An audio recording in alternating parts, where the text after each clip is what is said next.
Hi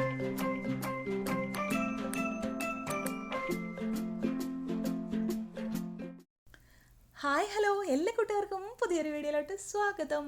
അപ്പോൾ ഇതാ നമ്മളിങ്ങനെ ഒരു പേപ്പർ എടുത്തിട്ടുണ്ട്. ഇതിൽ നിന്ന് നമ്മളൊരു സ്ക്വയർ പീസ് കട്ട് ചെയ്തെടുക്കുകയാണ് ചെയ്യുന്നത് കേട്ടോ. അപ്പോൾ നമുക്കിതാ ഇതേപോലെയാണ് എടുത്തിരിക്കുന്നത്. ലെങ്ത്തും വിഡ്ത്തൊക്കെ നമ്മുടെ ഇഷ്ടത്തിനനുസരിച്ച് നമുക്ക് ചെയ്യാം കേട്ടോ. സ്ക്വയർ ആയിരിക്കണം എന്ന് മാത്രം. എന്നിട്ട് ഇതാ ഇങ്ങനെ ഒന്ന് മടക്കി കൊടുക്കുക. എന്നിട്ട് കോർണർ ഭാഗവും മടക്കി കൊടുക്കുക. അതായത് ലെങ്ത് വൈസും വിഡ്ത്ത് വൈസും മടക്കുക. എന്നിട്ട് വരുന്ന കോർണറും മടക്കുക. എന്നിട്ട് ഇങ്ങനെ ഒന്ന് കട്ട് ചെയ്ത് ഒരു പെറ്റൽ ഷേപ്പിലാക്കി എടുക്കുക കേട്ടോ.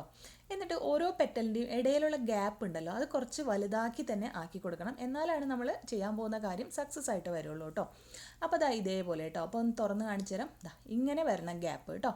ഇനി നമുക്ക് ഇതേപോലെ എന്തെങ്കിലും സ്ക്യൂവേഴ്സോ എന്തെങ്കിലും എടുത്തിട്ട് ഓരോ പെറ്റലും ഇതേപോലെ ആക്കിയിട്ട് ഇങ്ങനെ അങ്ങ് ചുരുക്കി കൊടുക്കാം. ഇങ്ങനെ വലിച്ചൂരിയെടുക്കുക കേട്ടോ. അപ്പോൾ എല്ലാ പെറ്റൽസും ഇതേപോലെ ചെയ്തെടുക്കുക. അപ്പം നമ്മുടെ ചാനൽ ആദ്യമായിട്ടാണ് കാണുന്നതെങ്കിലും നമ്മൾ സബ്സ്ക്രൈബ് ചെയ്യാതെയാണ് കാണുന്നതെങ്കിലും ഒന്ന് സബ്സ്ക്രൈബ് ചെയ്ത് സപ്പോർട്ട് ചെയ്യണം കേട്ടോ കൂട്ടുകാരെ. അതുപോലെ തന്നെ ലൈക്ക് ചെയ്യാനും ഷെയർ ചെയ്യാനും നിങ്ങളുടെ അഭിപ്രായങ്ങൾ കമൻറ്റിൽ പറയാനും മറക്കരുത്. അപ്പോൾ ഇതേപോലെ പെറ്റൽസൊക്കെ ചെയ്തെടുത്തിട്ട് കൈ കൊണ്ട് പതുക്കെ ഒന്ന് വലിച്ചു കൊടുക്കുക കേട്ടോ. അപ്പോൾ ഇങ്ങനെ കുഴിഞ്ഞ് വരും. അപ്പോൾ ഇതേപോലെ ഒരു 4 എണ്ണം നമ്മൾ ചെയ്തെടുത്തിട്ടുണ്ട് കേട്ടോ. ഇനി ഒരു സ്റ്റിക്ക് എടുക്കുകയാണ് നമ്മൾ ചെയ്യുന്നത്. എന്നിട്ട് ഈ സ്റ്റിക്കിൻ്റെ മുകൾ ഭാഗത്ത് കുറച്ച് ഗ്ലൂ അപ്ലൈ ചെയ്ത് കൊടുക്കുക. എന്നിട്ട് ഇതിലോട്ട് ഇങ്ങനെ കയറ്റി കൊടുക്കുക. കയറ്റി കൊടുത്തതിന് ശേഷം ഇങ്ങനെ അങ്ങ് ഒട്ടിച്ചു കൊടുക്കുക കേട്ടോ. ഏറ്റവും ടോപ്പ് ഭാഗത്തും നമ്മൾ ഇതിനെ ഒന്ന് പിടിച്ചു കൊടുക്കണം കേട്ടോ. അപ്പോഴാണ് കറക്റ്റായിട്ട് വരുള്ളൂ നമ്മുടെ പെറ്റലിൻ്റെ. കണ്ടോ, ഇതാണ് ഫസ്റ്റായിട്ട് ചെയ്യേണ്ടത്. ഇനി അടുത്തതിടുക. ഇനി വീണ്ടും ഒരല്പം ഗ്ലൂ ഇട്ടാൽ മതി. ഇത് ക്രേപ്പ് പേപ്പറാണ് കേട്ടോ. ഇതില്ലെങ്കിൽ നമുക്ക് നോർമൽ പേപ്പർ വെച്ചിട്ടും ചെയ്യാം. അപ്പോൾ ഗ്ലൂ നമുക്ക് ധാരാളമായി കുറച്ചധികം ഇടേണ്ടി വരും കേട്ടോ. ഓക്കെ, അപ്പോൾ നമ്മളിതാ ഇതേപോലെ ഒന്ന് ഒട്ടിച്ചു കൊടുക്കുക. പെട്ടെന്ന് ചെയ്യുമ്പോൾ ഗ്ലൂ ആയതുകൊണ്ട് തന്നെ ഈ ക്രേപ്പ് പേപ്പർ ആയതുകൊണ്ട് ഊരി പോരാനുള്ള ചാൻസ് ഉണ്ട്. അപ്പോൾ നിങ്ങൾ വളരെ കെയർഫുള്ളായിട്ട് ചെയ്തെടുക്കണം കേട്ടോ. അപ്പോൾ ഇതേപോലെ ഒന്ന് ഒട്ടിച്ചു കൊടുക്കുക. ഇനി കുറച്ച് ആ പെറ്റലിൻ്റെ ഭാഗത്താണ് കേട്ടോ, നമ്മൾ ആ ഫ്ലവറിൻ്റെ ഭാഗത്താണ് ചെയ്ത് കൊടുക്കുന്നത്. എന്നിട്ട് ഇതിട്ടിട്ട് ജസ്റ്റ് ഇങ്ങനെ ഒന്ന് പിടിച്ചാൽ മതി. അത് കുറച്ച് കഴിയുമ്പോൾ അങ്ങ് ഉണങ്ങിക്കോളൂ കേട്ടോ. അപ്പോൾ ഒരുപാട് ഗ്ലൂ ഒന്നും ഇട്ടിട്ട് ക്രേപ്പ് പേപ്പറാണ് യൂസ് ചെയ്യുന്നതെങ്കിൽ നിങ്ങളത് നാശമായി പോകാനുള്ള ചാൻസ് ഉണ്ട്. അപ്പോൾ അത് ചെയ്യരുത് കേട്ടോ. അപ്പോൾ അല്ലാത്ത പേപ്പറാണെങ്കിൽ ഗ്ലൂ ഒന്നും ഇട്ടാലൊന്നും ഒരു കുഴപ്പമില്ല കേട്ടോ. ഇനി ഇതേപോലെയാണ് ഗ്ലൂ ഇടുന്നത് കേട്ടോ. എന്നിട്ട് അടുത്ത ഇതേപോലെ അങ്ങ് ഇറക്കി കൊടുത്തു. നോക്കൂ, നമ്മുടെ ഒരു അടിപൊളിയായിട്ടുള്ള ഫ്ലവർ ഇവിടെ റെഡി ആയിട്ടുണ്ട്. ഇനി ഇതിങ്ങനെ അങ്ങ് വെച്ചിട്ട് ഉണങ്ങാൻ വേണ്ടി വെച്ച് കൊടുക്കുക കേട്ടോ.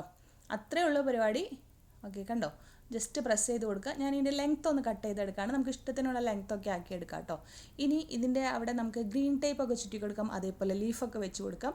ഞാനിപ്പോൾ ഗ്രീൻ ടേപ്പ് ചുറ്റുന്നില്ല, വേറൊരു ഐഡിയ ആണ്. അത് ഞാൻ അടുത്ത വീഡിയോയിൽ കാണിക്കാം കേട്ടോ. അപ്പോൾ ഇതേപോലെ കുറച്ചധികം ഫ്ലവേഴ്സ് നമ്മൾ ഉണ്ടാക്കിയെടുത്തിട്ടുണ്ട് പല കളറിൽ.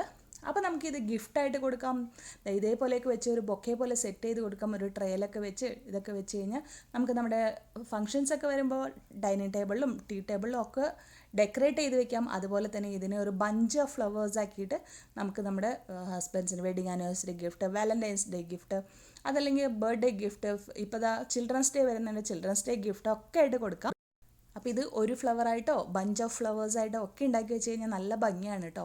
അപ്പോൾ ഞാൻ ജസ്റ്റ് ഇതൊന്ന് വെച്ച് അറേഞ്ച് ചെയ്ത് കാണിച്ചു തന്നതാണ്. ഞാനിപ്പോൾ ഇതിനൊന്നും അല്ല ഈ സംഭവം ഉണ്ടാക്കുന്നത്. ഇതൊരു വേറൊരു ഐറ്റം ഉണ്ടാക്കാൻ വേണ്ടിയിട്ടാണ് ഈ ഒരു ഫ്ലവർ സെറ്റ് ഇങ്ങനെ ഈ 2 കളറും ചൂസ് ചെയ്തിട്ട് ഇങ്ങനെ 6 ഫ്ലവർ ഉണ്ടാക്കി വെച്ചിരിക്കുന്നത് കേട്ടോ.